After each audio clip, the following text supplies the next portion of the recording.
sa Mahiwagang Burnay. Mula sa Mahiwagang Burnay. Sa Mahiwagang Burnay.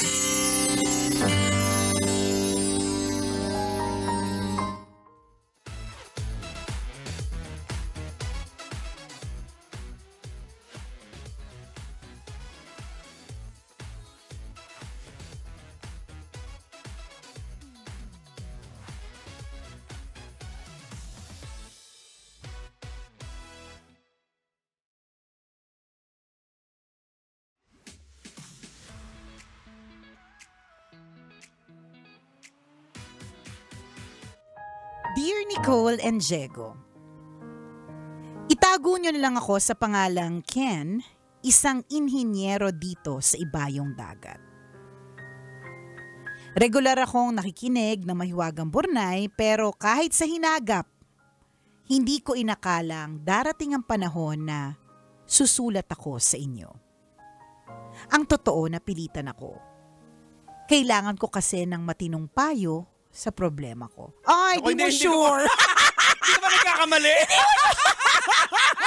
Hindi mo sure, Ken. Dati akong may girlfriend dyan sa Pilipinas. Dahil simple lang ang trabaho niya sa isang malaking department store, hindi kalakihan ang sweldo niya. Sanay na ako na lagi akong taya kapag umuwi ako at kasama ko siya. Dahil mahal ko, lagi ko ding binibili lahat ng hinihingi niya sa akin. Nung lumabas yung bagong model ng sikat na telepono, binilhan ko siya. Ay. Taray. Magaan din ang loob natin dito kay Ken, no? Oo, kaya parang feeling ko. Parang Ken, parang ang lambot ng di ba pangalan parang niya. Ken? Di ba parang Oh, can we be Ken? friends? Yeah. Can we be close? Can I also ask for a cellphone na bago, fully paid?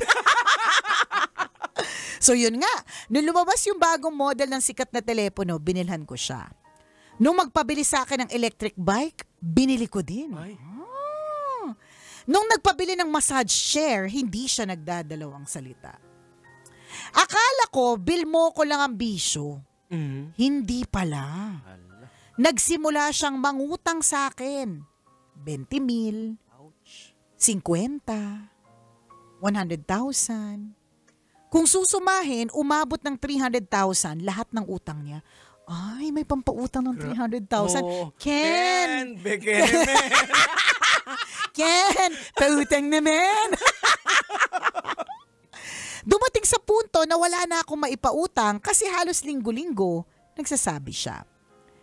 Nang wala na akong maibigay, nag-iba ang pakikitungo niya sa akin. Kung dati ang sweet niya, biglang naging bugnutin at masungit. Bigla na lang, hindi na daw niya ako mahal. Hindi na daw niya nakikita ang future niya na kasama ako. Oh.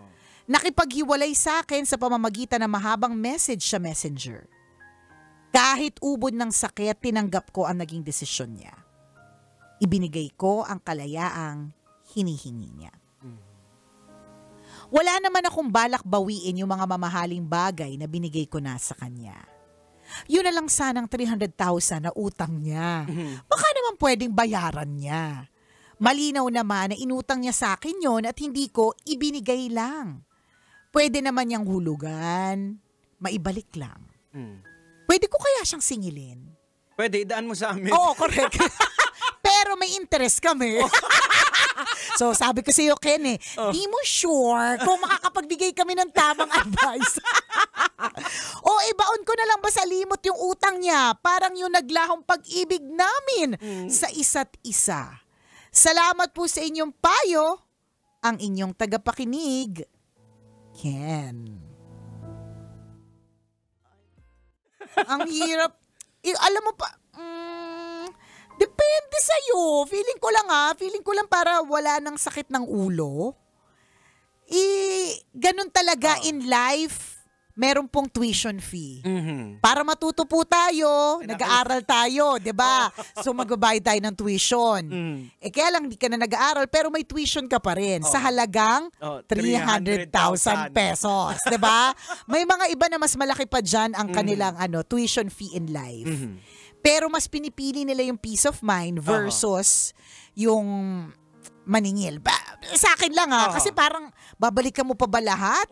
Nasa galawan naman ni ate girl na medyo wala na yung balak. Tingin ko siguro figure of speech na lang ni Kenya na hindi niya na talaga babawiin. Kasi kung babawiin niya, hindi siya sasangguni sa atin. Alam mo kung saan? Ano? Raffy Tulfo. Correct. Sa bagay. Rekta na doon. Rekta na doon. Magpahiyaan na kung pahiyaan. Sa atin, mabait pa yung ating magibigay na advice Diba? Raffy Tulfo in action. Ano na yun?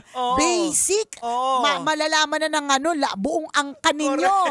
At pati yung mga kakilala ninyo, malalaman ng problema. Diba? So parang wala naman siyang balak feeling ko Ano lang talaga, parang syempre, sayang din naman. Pero kung sa akin tuition fee na lang siya.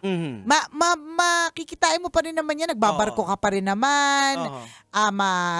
Wala ka ng gastos kasi wala ka ng girlfriend.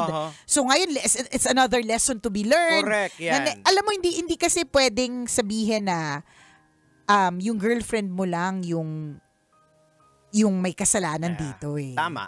May ambag ka dito, kuya. Wala ka namang ibang ginawa kundi umuo Pwede ka naman tumanggi. Kasi unang-una pa lang, red flag na yan Oo. Yung papabili ng phone. Correct. Okay, sana kung mag-asawa na kayo, hindi pa naman Sa truth, nagpabili ng massage chair, wala na space sa bahay nila, di ba? Imagine mo may massage chair. May pa-e-bike pa. May pa-e-bike pa. Di ba yung mga ganun ba? Mga sobrang extra na hindi naman kinakailangan. Di ba? Tsaka hindi naman tayo tanga siguro na hindi tayo nakakarinig ng mga ganyang kwento. Ibig sabihin, marami ng kwento tayong narinig na hinuhut-hutan. Correct, di ba? Pero dahil mahal mo. Lalo pa seaman ka.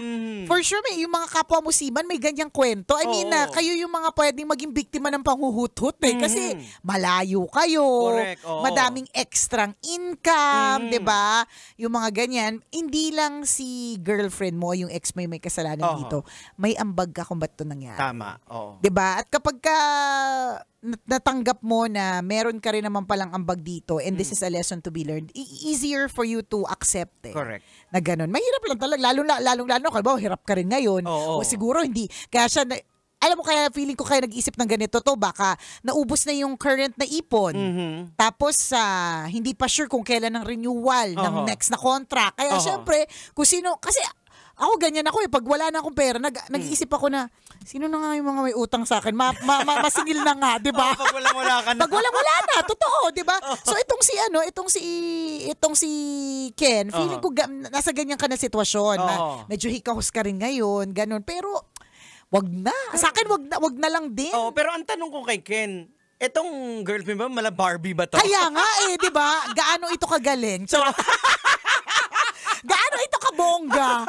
Para lahat ng sabihin niya, umuoo ka na lang na hindi ka na nag-iisip. Di ba? Ken naman. Huwag naman tayong ganon. Pero kung gusto mo talagang mabawi yung pera mo, tingin ko may mga legal remedy dyan sa... Kaya lang, ang sa akin lang, Jigs, magbabayad ka rin ng lawyer. Yun. So magkano yung bayad sa lawyer?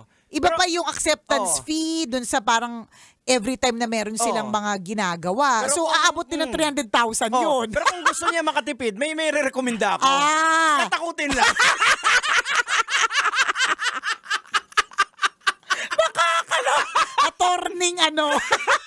Attorney Riding in tandem pala.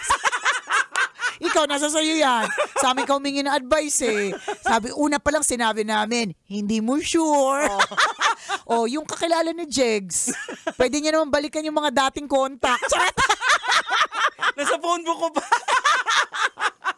Sa mga panahon ng pangangailangan.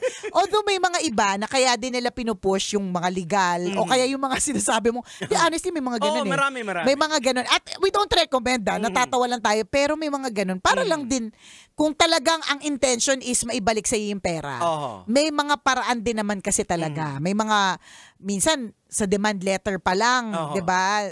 Natatakot na doon. 'Di ba? Minsan may mga iba na ganoon na hindi naman kailangang madaming gawin. Demand letter pa lang nakaka-nervous na kasing hawakan. Correct. Yun 'di ba?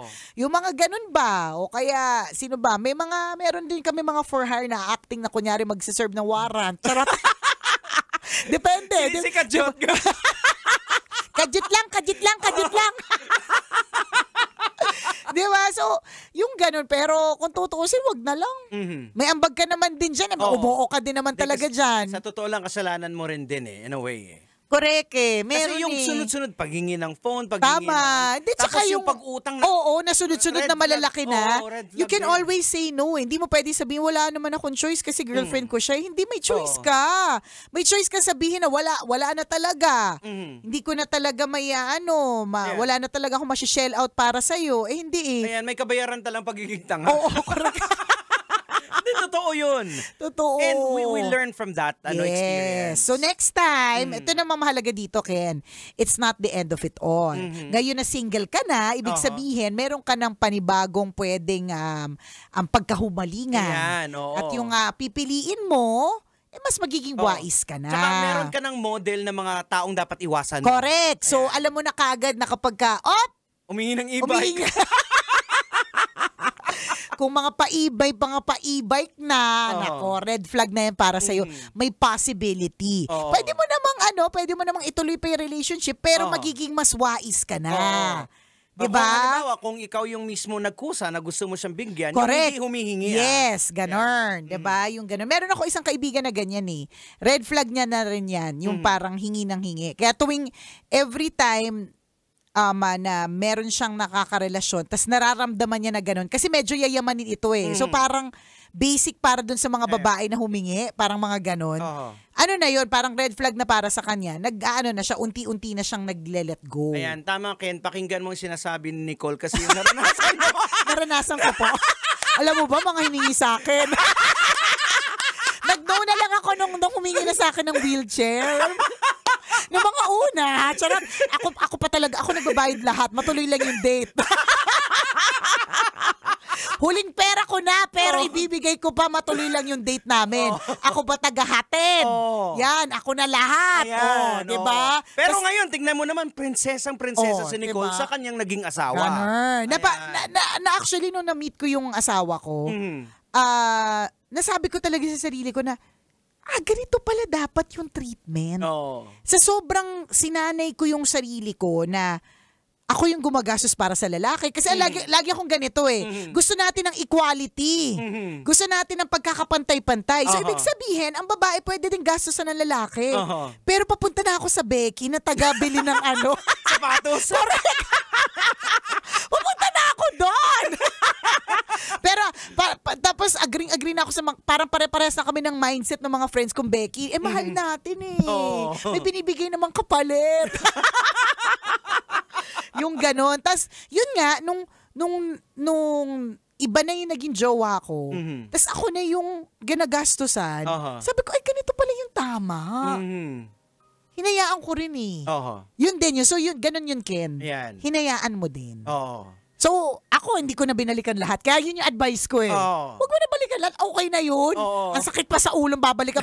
May mga sasabihin pa yung masasakit sa'yo. Gusto mo pa ba yun? Kwento na lang siya sa darating na araw. Kwento na lang na makakatulong sa iba. Kagaya nitong kinuwento mo sa amin. Correct. And then, tsaka eventually, you'll realize, yung 300,000, na ipon mo na siya ulit.